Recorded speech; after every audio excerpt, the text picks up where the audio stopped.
चल हो जा शुरू। केसरिया से मन जोगी हुआ रे, दिल झूमे देखो पतवारा हुआ रे, दिल झूमे देखो पतवारा हुआ रे। हर पल मनाओ केसरी त्योहार। विमल, बोलो जुबान केसरी। मित्रों, भारत के संसदीय लोकतंत्र का एक काला अध्याय आज से ठीक 50 वर्ष पूर्व आज के दिन ही देर रात्रि में हुआ था, जब कांग्रेस की तत्कालीन सरकार ने भारत के संविधान का गला घोंटते हुए लोकतंत्र को पूरी तरह समाप्त करने की साजिश रची थी।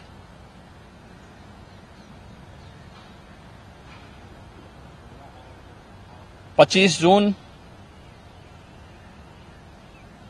1975 रात के अंधेरे में श्रीमती इंदिरा गांधी जी के नेतृत्व में कांग्रेस की सरकार ने कैसे भारत के लोकतंत्र को नष्ट करने का प्रयास किया था। उस समय के सभी विपक्षी दलों के नेताओं को,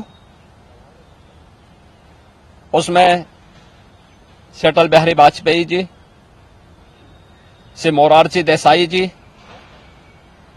से जयप्रकाश नारायण जी, से लाल कृष्ण आडवाणी जी और विपक्ष के सभी नेताओं को बंद करके लोकतंत्र के गले को पूरी तरह घोंटने का प्रयास किया था। आज जब 50 वर्ष के उपरांत हम इमरजेंसी की उन यादों को स्मरण करते हैं, तो स्वाभाविक रूप से कांग्रेस में चेहरे बदले होंगे, लेकिन उसका चरित्र, उसके हाव भाव आज भी वही हैं जो 1975 में एक बर्बर चेहरा उस समय में कांग्रेस पार्टी का देखने को मिला था। कैसे उन्होंने संविधान की मूल आत्मा कही जाने वाली प्रेम्बल में संशोधन करके उसकी आत्मा को नष्ट करने का प्रयास किया था। कैसे कांग्रेस ने उस समय देश के नागरिकों के मौलिक अधिकारों को पूरी तरह प्रतिबंधित कर दिया था। कैसे न्यायालय के अधिकारों को कांग्रेस पार्टी ने उस समय में बंधक बना के रख दिया था। और आज भी कांग्रेस पार्टी में भले ही नेतृत्व बदला हो, लेकिन उसका चेहरा बदला हो, लेकिन चरित्र तो उसका आज भी वही है। ये लोकतंत्र की दुहाई देते हैं, लेकिन भारत के बाहर जाकर के भारत के लोकतंत्र को कटघरे में खड़ा करते हैं। भारत की चुनाव प्रणाली पर प्रश्न चिन्ह खड़ा करते हैं। भारत के बाहर जाकर के भारत को और इसके लोकतंत्र को कोसते हैं। भारत के अंदर हर चुनाव की प्रक्रिया में बाधा पैदा करके ईवीएम पर अपने अकर्मण्यता का दोष थोपने का प्रयास करते हैं। एक तरफ कांग्रेस का यह तानाशाही पूर्ण रवैया, जिसने आज से नहीं या 1975 में ही नहीं, आजादी के तत्काल बाद संविधान अंगीकार करने के मात्र 2 वर्ष के अंदर ही देश के संविधान में संशोधन करके धारा 370 को उसमें जबरन डाल करके देश के अंदर देश की अखंडता को चुनौती देने वाली धारा 370 को डालने का प्रयास किया था। इसके उपरांत भी समय समय पर कभी मीडिया पे को प्रतिबंधित करके, कभी अन्य तरीके से प्रत्यक्ष और अप्रत्यक्ष रूप से लोकतंत्र के सभी स्तंभों को कमजोर करने का प्रयास किया था। 1975, 25 जनवरी 1975 उसकी पराकाष्ठा के रूप में इस देश ने और दुनिया ने देखा था। 1975 की इमरजेंसी की घटना की 50 वर्ष पूरे हो रहे हैं। 1975 में देश के लोकतंत्र को बचाने के लिए,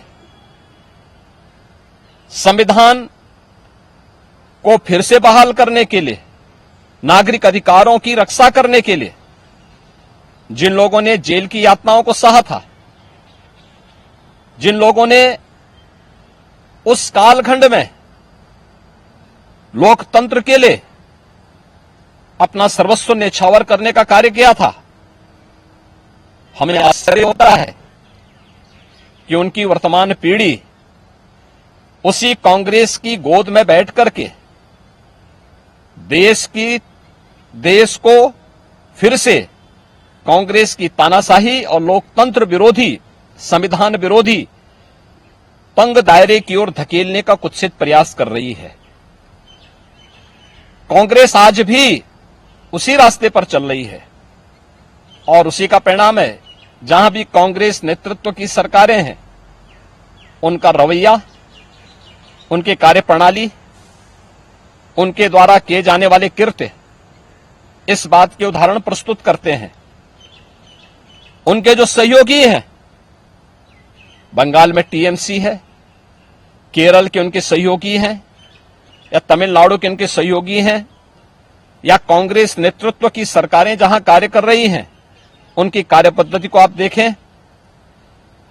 जो लोग जनता को गुमराह करके संविधान के नाम पर संसद की कार्रवाई को बाधित करने का प्रयास कर रहे हैं, वे लोग कभी अपने गिरेबान में भी झांक के देखें। क्या उन्होंने सही मायने में संविधान का पालन किया था?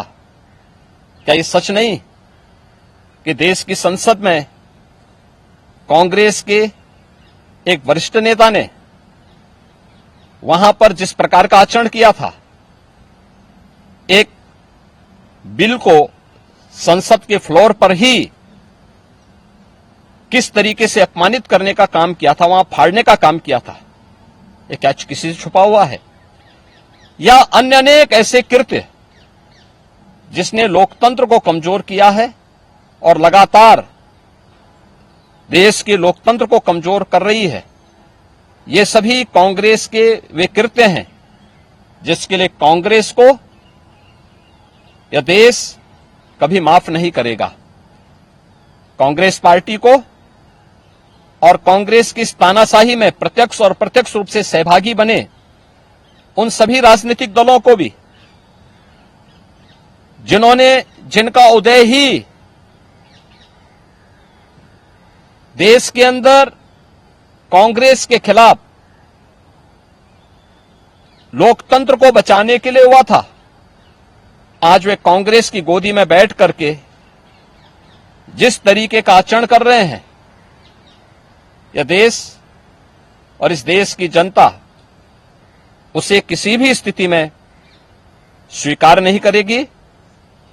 कांग्रेस को और कांग्रेस के इन सभी सहयोगियों को, जिन्होंने लोकतंत्र को कमजोर किया है, संविधान के प्रावधानों को समय समय पर मानने से इनकार किया है, इसके लिए आज इमरजेंसी की 50 वर्ष पूरे होने पर इन्हें देश की जनता से माफी मांगनी चाहिए अपने इस कृत्य के लिए और अपने न केवल चेहरे को बल्कि चरित्र को देश के संसदीय लोकतंत्र के अनुरूप ले जाने के लिए अपने आप को तैयार करना चाहिए।